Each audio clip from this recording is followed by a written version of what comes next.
In the winter of 1885, the grand Fairchild Mansion on Fifth Avenue stood as a silent witness to one of New York's darkest secrets. Beneath its gleaming limestone facade and lavish decor lurked truths so disturbing that the city's most powerful men worked relentlessly to keep them buried. What started as a widow's tribute to her late husband unraveled into a spiral of deceit, murder, and psychological ruin, one that led to the tragic downfall of Elena Fairchild. While official reports claimed her death was a suicide driven by hysteria, newly uncovered letters hidden inside a demolished Wall Street building suggest a much more sinister truth. They expose how the financial titans of the Gilded Age built their empires on bloodshed and used their influence to silence the one woman courageous enough to confront them. But before we trace the chilling unraveling of Elena's world, take a moment to subscribe and tell us where you're listening from. We love hearing from our mystery-loving community. The real story begins not with Elena's death, but with the strange circumstances surrounding her husband's final night alive. In 1885, New York City thrived at the height of the Gilded Age, where unimaginable wealth flowed through Wall Street, while tenements nearby overflowed with struggling immigrant families. Towering mansions lined Fifth Avenue, symbols of an American aristocracy born from industry and speculation. Among its elite was Theodore Fairchild, a financial powerhouse whose uncanny ability to predict market trends earned him the nickname the Oracle of Exchange Place. His empire spanned railroads, mining, and manufacturing, and he profited massively, often from the collapse of others. In 1878, Eleanor Catherine Brennan, the clever and elegant daughter of a modest Boston merchant, married Theodore and became Elena Fairchild. She embraced her new life not just out of duty, but out of deep love. Her grace and intellect made her a magnetic presence among New York's elite, and she became a celebrated hostess, organizing benefit galas and private dinners where America's most powerful men forged alliances over fine wine. The Fairchild home reflected their stature with its ornate staircases, imported art, and Theodore's secluded study, the heart of his empire where his most sensitive documents were secured. Though their marriage had its foundations in family arrangement, it matured into a genuine partnership. Theodore respected Elena's insight, and she in turn learned the subtleties of high finance, careful never to overstep societal expectations. The absence of children was a quiet sorrow, but their lives remained rich with purpose. Yet behind the golden facade, the city festered with unrest. While the Brooklyn Bridge heralded progress, labor strikes and deadly industrial accidents revealed the cost. Men like Theodore wielded power with the stroke of a pen, affecting thousands of lives. What Elena didn't know was that her husband's success came at a terrible price. On the evening of November 17, 1885, the Fairchild household bustled with preparations for one of Theodore's meticulously arranged business dinners. Every detail was perfect, from the polished crystal to the Charlotte russe prepared by the kitchen staff. The guest list included financial heavyweights, Harrison Kensington, the influential banker behind the city's railroad financing, Marcus Cromwell, the domineering shipping magnate, and James Wright, a young textile heir with immense wealth. Elena had hosted these men many times and was familiar with their unspoken hierarchy. Theodore clearly led, and the others followed. But that night, something was off. The usual banter about politics and investments was laced with tension. Elena overheard cryptic references to the Pittsburgh situation and a problem that needed permanent resolution. When she attempted to steer the conversation toward society gossip, the silence that followed was chilling. Even Theodore, usually poised and protective, seemed rattled. His hands trembled, his complexion pale, and sweat dotted his brow despite the cold. Elena sensed that something momentous and dangerous was unfolding. What she didn't realize was that this dinner would be the first thread pulled from a tapestry of lies, and that the life she knew was already beginning to unravel. The moment Elena gently asked if Theodore was feeling unwell. He offered a calm reassurance. It was just the stress of a difficult business deal, he claimed. But the haunted look in his eyes said otherwise. The dinner wore on with forced civility. But something in the room had shifted. Conversations grew quieter, more secretive, and Elena felt herself increasingly pushed to the margins of what had once been her domain. Her polite efforts to join in were met with thin smiles or awkward silences, and for the first time in her own home, she felt like a stranger. Then, as dessert was served and the room filled with a scent of sweet cream and sponge cake, everything unraveled. Theodore lifted his spoon, took a single breath, and then his face twisted in agony. The clatter of silver on porcelain rang out as he gripped his chest and struggled for air. Elena raced to his side, but before she could reach him, he collapsed onto the table. Glasses shattered, red wine spilled like blood across the white cloth, and her scream echoed through the opulent dining room. As she knelt beside him, Theodore's eyes stared up in terror, his mouth moving silently, unable to form words. Harrison Kensington took immediate control, sending Marcus Cromwell for the doctor and ordering the staff to clear the room. James Wright gently led Elena away, murmuring reassurances that help was on the way. Within 20 minutes, Dr. Purcell Henley arrived, his expression grave as he examined the body. After a few tense moments, he stood and quietly declared, "Theodore dead of a heart attack." No doubt, he said, the result of mounting stress and a history of chest pains. His tone was calm, practiced, and final. Elena's world collapsed in that instant. Theodore, the man she loved, the man whose mind she admired and whose life had defined hers, was gone without warning and without a goodbye. She barely noticed the quiet exchanges between the surviving guests and the physician, or the way Cromwell discreetly removed the wine glass and plate, or how James Wright's subtle nod sent the servants into motion, clearing the table with unusual speed. The following days blurred into a painful routine of condolences, legal proceedings, and endless paperwork. Publicly, the narrative was simple: a brilliant financier felled by the pressures of his success. Tributes filled the papers painting Theodore as a tireless genius and warning of the costs of unchecked ambition. But privately, Elena couldn't forget his eyes in those final moments, or the strange tension that had hung over the dinner. Something about it all felt wrong.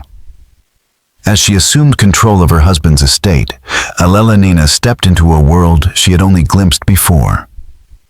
Cornelius Dalton, Theodore's trusted attorney, guided her through the complex legal landscape with gentle authority, explaining her options whether to manage the empire herself or delegate control. What she hadn't realized until then was the sheer scale of that empire. Theodore's reach extended far beyond railroads and mining. He held stakes in shipping, steel, news media, and banking. The web of his interests spanned the continent, and with each document she reviewed, the more Elena was pulled into the depth of his power. Yet the more she learned, the more unease took root. Theodore's business successes weren't just impressive, they were implausibly timed. He had sold off vulnerable investments days before disasters, bought into new ventures, just before rivals collapsed, and positioned himself advantageously ahead of every major downturn. At first, she credited his brilliance, but the precision of his timing defied logic. It wasn't just luck. It was too exact. Her doubts grew stronger when she discovered a locked drawer in Theodore's private study, a compartment so discreet that even the servants had never noticed it. When a locksmith finally opened it, Elena found inside a collection of documents that stopped her cold. There were annotated newspaper clippings detailing train crashes, factory explosions, and sudden deaths, each incident carefully catalogued in Theodore's handwriting, each event eerily aligned with his business decisions. In that hidden drawer, Elena found not just evidence of her husband's foresight, but a shadow of something far more calculated and far more dangerous. More unsettling than the hidden documents themselves were the coded telegrams and cryptic letters addressed to names Elena didn't recognize. These weren't records of legitimate business correspondence. They were cloaked exchanges between shadowy figures, signed only with initials, filled with vague language about permanent resolutions and handling complications. One letter in particular, dated just 3 weeks before Theodore's death, stopped her cold. Written on expensive unmarked paper and signed only as HK. It referenced the Pittsburgh problem, echoing the same phrase she had overheard during that eerie dinner party. The writer assured Theodore that our associate has been contacted and understands the urgency, concluding with mention of a substantial payment for services rendered. Elena's blood ran cold as she made the connection. Harrison Kensington, the refined banker who had offered condolences at her side, shared those initials. The more she recalled his presence at past business gatherings and his cryptic conversations, the more the pieces began to align in disturbing ways. Obsessed, Elena spent the bitter months of early 1886 locked in Theodore's study, piecing together his business legacy, not as a record of triumph, but as a roadmap of destruction. She constructed timelines that revealed chilling synchronicities. Theodore's sudden divestments mere days before train derailments. Stock purchases made just before rival companies were crippled by accidents, explosions, or bankruptcy. What had once seemed like uncanny foresight now looked more like orchestration. The connections were too clean, the timing too precise. It wasn't foresight, it was foreknowledge. As her discoveries deepened, Elena began to notice her world closing in. Friends who once vied for her company now avoided her with polite smiles and quickly changed topics whenever she broached the subject of Theodore's business affairs. At social functions, conversations fell silent when she approached. At home, unsettling patterns emerged. Letters she knew she'd left in place were slightly shifted. Strangers lingered on the street outside the mansion at odd hours. She couldn't shake the feeling that someone was watching her, not out of sympathy, but suspicion. Dr. Henley's visits became increasingly frequent and disconcerting. Though framed as concern for her emotional well-being, his probing questions veered into invasive territory. He asked how she was spending her days, whether she felt overwhelmed or confused, and whether she might consider rest or even treatment for her nerves. Whenever she mentioned reviewing Theodore's affairs, his demeanor would harden subtly, masked with the veneer of medical concern. Elena began to suspect that these visits had less to do with her health and more to do with monitoring her progress. By the time spring arrived, she had no doubts Theodore's death had been orchestrated not by fate, but by men who had calculated the cost of removing him and executed it with clinical precision. And now she was a threat, but she wasn't alone. Her breakthrough came on an April morning from an unexpected ally. Margaret O'Brien, the longtime Fairchild cook, approached Elena with visible hesitation. Nervously twisting her apron, she confessed that something had haunted her for months. On the night of Theodore's death, after the chaos had settled and the house was quiet, she had seen Dr. Henley speaking with Mr. Kensington at the garden gate. "They didn't see me," she said, her voice low and anxious, "but I heard Mr. Kensington say, the dose was perfect. No one will ever suspect." And Dr. Henley answered, "Just remember our agreement about the widow. She must never learn what we know." The words hit Elena with physical force. The dose poison. It explained the sudden collapse, the trembling, the pale complexion masked distress. And worse, it confirmed her deepest fear: the doctor who had pronounced her husband dead, and the man who had comforted her in her grief, had conspired to kill him. With Margaret's revelation, Elena re-examined every moment of that fatal night through a new lens. Henley's prompt arrival, the guest's efficient coordination, the swift disposal of the wine glass and plate. It wasn't panic, it was choreography. These men had rehearsed their roles. They had waited for Theodore to die, and they had almost gotten away with it. Elelenena's investigation entered its most perilous phase as she uncovered the full scope of the conspiracy surrounding her husband's death. No longer limited to a trio of unscrupulous businessmen, the network stretched its influence deep into New York's most powerful institutions. What began as suspicion rooted in grief had evolved into a harrowing revelation. Theodore Fairchild and his closest associates had orchestrated a blood-soaked empire built on the deliberate destruction of their rivals. As she dug deeper, Elelenena learned chilling details about the men who had shared Theodore's final dinner. Harrison Kensington had amassed wealth through a series of railroad investments that coincided perfectly with mysterious catastrophes afflicting competing lines. Marcus Cromwell's shipping dominance followed fires and accidents that wiped out competitors just before he acquired their assets. James Wainwright's textile empire expanded as rivals suffered sudden deaths, factory disasters, and economic collapse. A pattern emerged too precise, too consistent to be random. The trio's fortunes had been built not on risk and ingenuity, but on a methodical system of market manipulation through orchestrated violence. Theodore, with his brilliant mind and analytical precision, had not merely benefited from this chaos, he had designed it. He had known which companies would fall and when not, through foresight, but through direct involvement. Elelenena now understood that every profitable move her husband had made was linked to a tragedy someone else had suffered. What she once believed was financial genius was in fact calculated murder. Her luxurious lifestyle, her social standing, the very roof over her head, they were all purchased with blood money. As her awareness grew, so did the walls closing around her. She became a pariah in society. Invitations ceased, conversations halted at her approach, and allies evaporated. It wasn't just grief people were avoiding, it was the suspicion that she knew too much. Eleanor found herself isolated, not only socially, but physically. Servants in the mansion changed without her consent. Letters disappeared and reappeared, subtly altered, and strangers loitered near the house, always watching. Dr. Henley's visits took on a darker tone. Under the guise of medical concern, he began pressing Elelenena about her mental health, subtly hinting that her grief might require rest at a private institution. The message was unmistakable.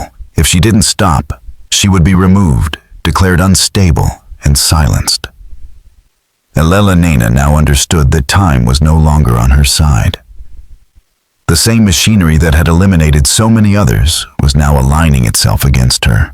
If she couldn't expose the truth soon, she would vanish like the rest, either committed to a sanitarium or worse. The turning point came in the summer of 1886, when she uncovered the conspiracy's most damning piece of evidence, a leather-bound ledger hidden behind a false panel in Theodore's office safe. Written in his own hand, it was a chilling archive of assassination contracts spanning years. Each entry was meticulously organized: target names, reasons for elimination, market impediment, competitive interference, methods of death, scheduled payments, and dates of execution. The entries painted a horrifying picture. A railroad executive resolved via carriage accident on October 15, 1883. A shipping magnate addressed through staged suicide in March 1884. A textile competitor concluded with a factory fire that also claimed 17 workers' lives. In each case, the death had led directly to financial gains for Theodore and his associates: stock acquisitions, trade route takeovers, insurance windfalls. Most terrifying of all were the professional killers referred to only by code numbers.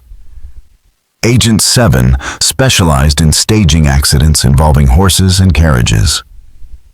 Agent 12 caused industrial disasters and fires. Agent 23 handled poisonings precise and undetectable. These men formed the invisible hand behind the conspiracy, executing the orders of a clandestine cabal that profited from every death. Theodore had not just been complicit, he had been the architect. The strategist who selected targets, calculated market ripples, and ensured maximum profitability from every killing. Elena was staring down the dark heart of an empire founded on murder. And now that she knew, she realized the truth had placed her directly in the path of those who would do anything to keep their secrets buried. With the ledger in her possession and the conspiracy laid bare, Elena faced a final terrifying question. Could she reveal the truth before the shadows closed in on her? To Elena Fairchild's world turned irrevocably dark when she discovered the final incomplete entry in her late husband's secret ledger. Dated shortly after his own death, it read with chilling clarity, E.F. Widow, excessive curiosity, permanent resolution required to be arranged. Those initials, her initials, left no room for interpretation. The conspiracy had marked her for elimination. That revelation shattered any remaining illusions. Theodore hadn't simply been part of a corrupt business circle, he had served as the strategic brain of a murder-for-profit syndicate. His role was to identify vulnerable business rivals, assess when their deaths would create the greatest financial windfall, and hand off those findings to his partners. Harrison Kensington laundered the profits and controlled the flow of money. Marcus Cromwell orchestrated the logistics of each killing. And James Wainwright used his influence to ensure local authorities never pursued investigations beyond the surface. Together they operated a vast criminal machine with precision, and now Elena was its next intended casualty. The methods of psychological warfare shifted quickly into attempted murder. First, a chandelier narrowly missed her in the dining room. Then a gas leak in her bedroom was discovered mere moments before she would have gone to sleep. A mysterious carriage malfunction nearly hurled her into traffic. Each incident appeared accidental, yet the timing was too precise to be random. The conspirators were testing means of killing her that would appear plausible and draw no scrutiny, just another tragic chapter in the story of a grief-stricken widow. As fear escalated, so did Dr. Henley's medical intrusions. He began bringing Dr. Reginald Steinberg, a specialist in diagnosing so-called female nervous disorders. Together they conducted increasingly invasive examinations, all framed as concern for Elena's well-being. Their questions were designed to paint a picture of paranoia. Was she experiencing delusions? Did she believe people wanted to harm her? Had she been obsessing over her husband's death? The trap was becoming clear. They were building a paper trail of madness, laying the groundwork for institutionalization in one of New York's notorious private sanitariums. Once confined, Elena would lose all agency, and eventually her life. Faced with the horrifying prospect of being drugged, imprisoned, and erased, Elena devised a final desperate plan. She would expose the conspiracy, but not through whispers or private confrontations. She would go public, and she would do it all at once. Working in secrecy, Elena photographed pages of Theodore's ledger using a discreet camera she had obtained under the pretense of documenting family heirlooms. She wrote detailed summaries of every murder linked to the conspiracy, highlighting dates, financial gains, and the coded structure of the network. Margaret O'Brien's testimony about overhearing the damning conversation between Dr. Henley and Kensington was included in full. Elena created multiple copies of this evidence and hid them in secure locations across the city. Her intent was to deliver the material simultaneously to 3 separate contacts, ensuring that if one copy were intercepted, the others might survive. The plan was high stakes and meticulously timed. She arranged meetings with a federal prosecutor specializing in interstate commerce crimes. The editor of the Herald Tribune, a publication not controlled by the conspirators, and a trusted police detective from Philadelphia, far outside the grasp of New York's corrupt system. She would present them with her evidence and hope that one of them would act swiftly and independently. To the outside world, she maintained the performance of a grieving widow slipping into quiet decline. She attended social events with a haunted expression, submitted to the doctor's evaluations with weary compliance and feigned confusion when questioned about her activities. All the while she was preparing for the most dangerous day of her life. As the unseasonably warm first week of October 1886 dawned, Elena stood at the edge of survival or destruction. The net was tightening. The men who had murdered her husband and dozens of others believed they were one step from silencing her forever, but they had underestimated her resolve. The next 24 hours would decide everything. Whether Elena Fairchild would expose a criminal syndicate at the heart of Gilded Age society, or vanish into history as another tragic widow whose story ended in madness. The final act of this dark and deadly drama was about to unfold. Eleanor Fairchild's final day of freedom began with resolve and ended in betrayal. She had meticulously prepared 4 complete sets of documentation photographs of Theodore's assassination ledger, copies of incriminating correspondence, Margaret's sworn testimony, and her own detailed timeline linking each suspicious death to financial gain. Her strategy was built on simultaneous exposure, deliver 3 sets to authorities outside the conspiracy's control, and secure a 4th in a distant safety deposit box. The plan was bold. It was dangerous. And as the morning of October 8, 1886, dawned, it was already unraveling. The first signs of sabotage. Dressed with deliberate care, Eleanor prepared to leave for her first meeting when Margaret O'Brien intercepted her in a panic. 2 unfamiliar men loitered on either side of the mansion. Worse, Dr. Henley had arrived unannounced, with Dr. Steinberg insisting Eleanor required immediate examination. "He says, 'You're having a medical emergency, ma'am,' Margaret whispered. 'But he's nervous, keeps checking his watch.' Something's not right." Eleanor understood instantly. The conspirators had discovered her plan and were executing their own. The doctors were there to have her committed before she could expose them. If she submitted, the evidence would be buried, and she would vanish into an asylum written off as a hysterical widow lost to madness. She had seconds to act. The escape. Feigning weakness, Eleanor told Margaret to inform the doctors she needed a few moments alone to prepare. Then she fled, taking the servants' stairs, retrieving her documents, and escaping through the rear alley onto 48th Street. Behind her loomed the mansion that had once symbolized wealth and stability. Now, it was her gilded prison.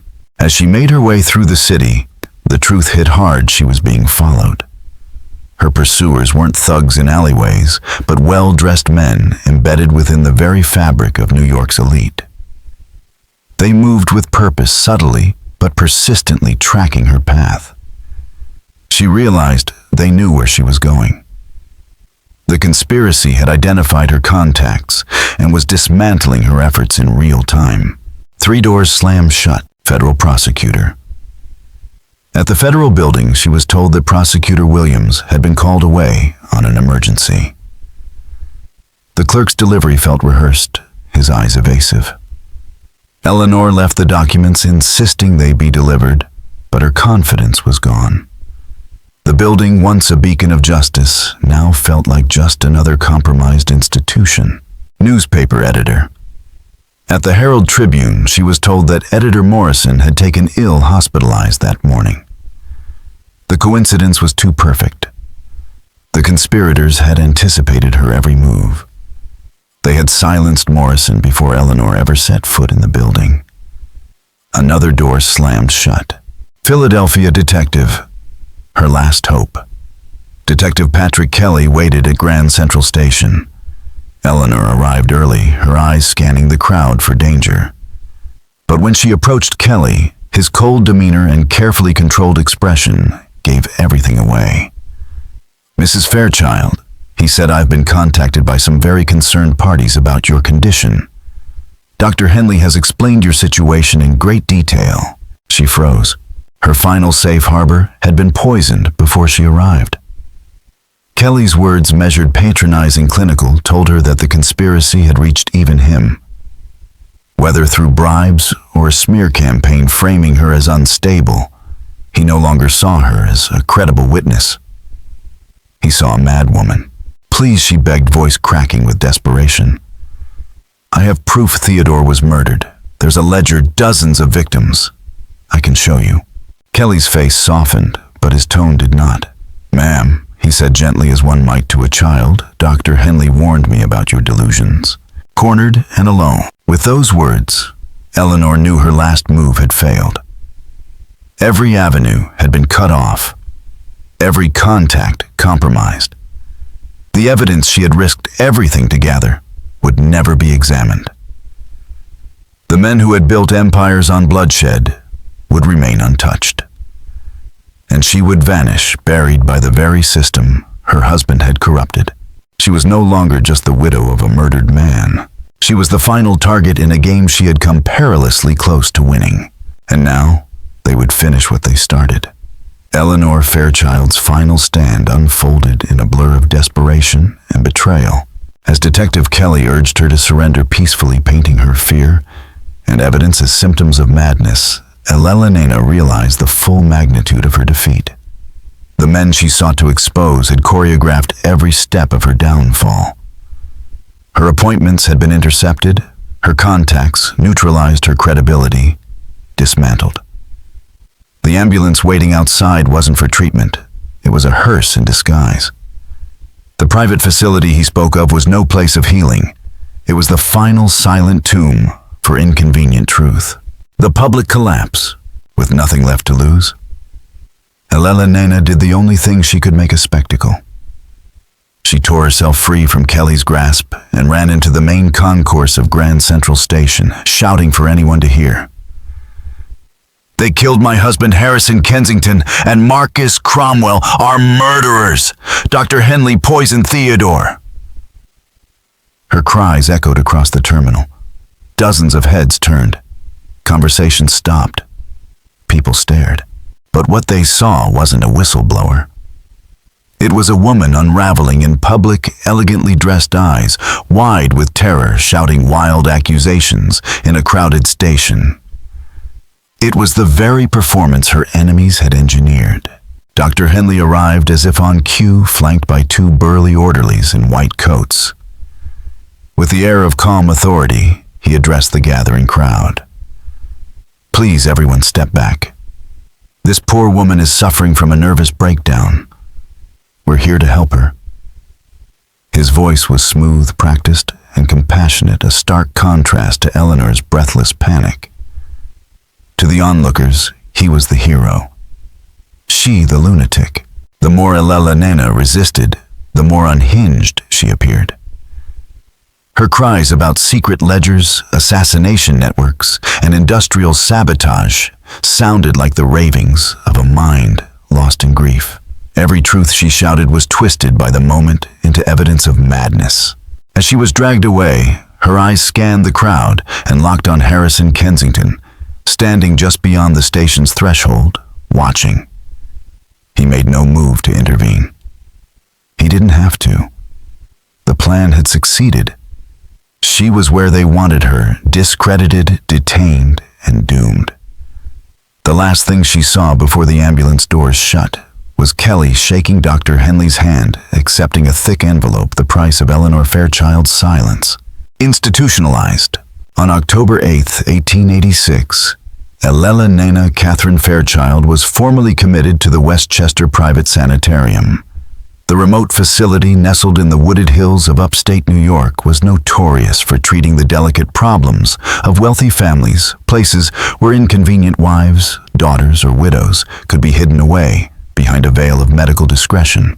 Dr. Henley and Dr. Reginald Steinberg filed official reports citing acute paranoid hysteria brought on by bereavement and exhaustion. Her claims of murder and conspiracy were dismissed as delusions. Classic symptoms of female mental instability, according to the prevailing medical wisdom of the day. She was confined to a private locked room. Denied visitors. Her outgoing letters were blocked for her own good. Treatments included cold water immersion sedation with laudanum and morphine and long stretches of isolation. The woman who had once held salons for the city's elite was now labeled incurable and dangerous. Silencing the witnesses, Margaret O'Brien, ever loyal, tried repeatedly to visit Elena, but was rebuffed each time. Staff insisted that Eleanor's condition was too fragile. Dr. Henley met with her personally, offering the same condescending reassurances he had given the public. The widow was declining rapidly and contact might trigger violent episodes. What Margaret couldn't know was that she too had been marked. On November 15, 1886, exactly 1 month after Elena's institutionalization, Margaret was found dead in her apartment. No signs of forced entry. The cause officially ruled a stroke, though no physician outside of Dr. Steinberg examined the body. The only witness who might have corroborated Elena's claims was gone. A masterstroke of erasure. Every element of the conspiracy had worked in perfect harmony. Eleanor's character was destroyed, her voice silenced. The documents she had risked everything to compile were likely intercepted and destroyed. And the men who orchestrated it all, Kensington, Cromwell, Wainwright, went on to grow their empires unchecked. In the end, the truth didn't need to be disproven. It only needed to be disbelieved. Elena had become, in the eyes of society, just another wealthy widow broken by tragedy. Her final cries in Grand Central Station were recorded in police logs as a violent episode. Her treatment file became just one more volume on a sanitarium shelf, and in the ledger, hidden deep in the Fairchild estate, the last entry remained scratched in elegant script. E.F. Widow. Permanent resolution arranged. Elena had uncovered the truth, and for that, she had been erased. Elena Fairchild's fate was sealed with clinical precision and the cold efficiency of men who had mastered the art of erasure. Silencing the last witness. Margaret O'Brien's death on November 15, 1886, was ruled an accident, a gas leak from a faulty stove. The police report described her as a hard-working immigrant woman tragically caught in a domestic mishap. No autopsy, no further inquiry. Just another quiet death in a city where the poor and invisible died unnoticed every day. But the timing was no coincidence. Margaret's death came exactly 1 month after Elena's confinement, just soon enough to ensure the only living witness to the Kensington-Henley conversation could never testify. The conspirators didn't take chances. Loose ends were tied tightly, then burned. Eleanor's final days. On December 3, 1886, nearly 2 months after she was committed, Elena Catherine Fairchild was found dead in her room at the Westchester Private Sanitarium. The official report, authored by Dr. Henley and countersigned by Dr. Steinberg, attributed her death to cardiac failure brought on, they claimed, by the combined effects of prolonged grief, psychological deterioration, and female hysteria. But the truth was far darker. Medical records from the sanitarium noted that Eleanor had been agitated the night before her death and had been administered an increased dose of laudanum. In reality, the dose was a calculated overdose morphine disguised as therapeutic sedation. The drug stopped her heart quietly, painlessly, and in a way that appeared medically justifiable. It was the perfect murder executed within the safe, silent walls of an institution designed to house society's forgotten. The final performance. Her funeral was modest. A few former household staff attended. A smattering of distant social acquaintances made an appearance. But the true audience were the men who had orchestrated her downfall. Harrison Kensington, Marcus Cromwell, and James Wainwright stood beside the casket, hands, folded, expressions composed. They played their parts well publicly, grieving the tragic decline of a once brilliant woman. They spoke of her fragile condition and praised Dr. Henley for his tireless care. The mourners saw 3 honorable men bidding farewell to a friend. No one saw the architects of her demise. The New York Times ran a brief obituary. It was the final blow to her memory. The piece portrayed Eleanor as a woman undone by grief, whose mind cracked under the weight of her husband's death. Her claims of conspiracy and murder were dismissed as bizarre delusions. The article praised Dr. Henley for his heroic efforts, while lamenting that some cases of female hysteria were simply beyond help.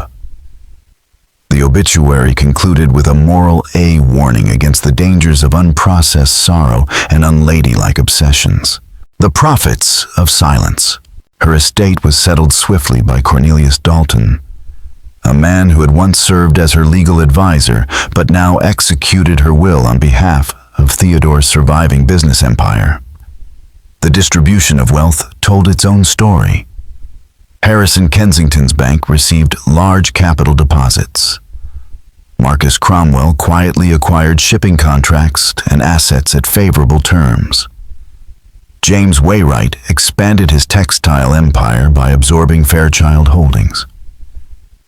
The pieces fell into place as neatly as they had always planned. The Fairchild Mansion at 847 Fifth Avenue was sold to a railroad magnate from Chicago. Its gilded halls, once filled with music and power, were emptied and stripped of history. More importantly, Theodore's private records, his ledger's letters, and the very documents Elena had used to piece together the conspiracy were destroyed. Cornelius Dalton, in coordination with Kensington, oversaw the process, claiming the documents contained sensitive information that could harm reputations. Burned, buried, erased. A legacy of murder. With Elena's death, the final barrier to exposure was gone.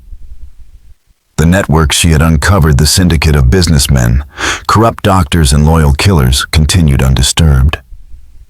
Her story was reduced to a footnote in high society gossip. Her name whispered only as a cautionary tale of female fragility. And the men who had profited from assassination, manipulation, and betrayal carried on, emboldened by how easily justice had been silenced. Behind closed doors and beneath polished veneers, the machinery of the murder-for-profit enterprise remained intact quietly, fueling the fortunes of America's Gilded Age elite. Its crimes buried deeper than Eleanor Fairchild herself. The systematic elimination of both Theodore Fairchild and his widow, Elena, confirmed the full, horrifying capability of a criminal network that operated in plain sight, dressed in tailored suits, seated at charity banquets, applauded in boardrooms. Their deaths weren't just cover-ups. They were demonstrations, warnings, proof that even those within the circle were expendable if they stepped out of line.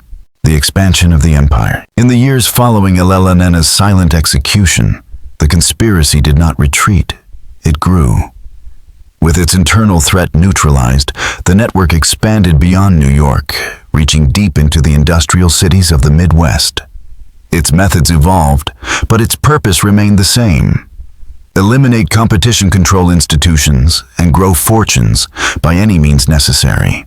Dr. Paval Henley, far from disgraced, became a celebrated figure in elite medical circles. His reputation for treating the nervous ailments of wealthy women flourished thanks largely to how he handled the Fairchild case. Wealthy families quietly referred troubled daughters and inconvenient wives to his care. Many never returned. His mortality rate among patients was high, alarmingly so, but always attributed to untreatable hysteria or suicidal tendencies.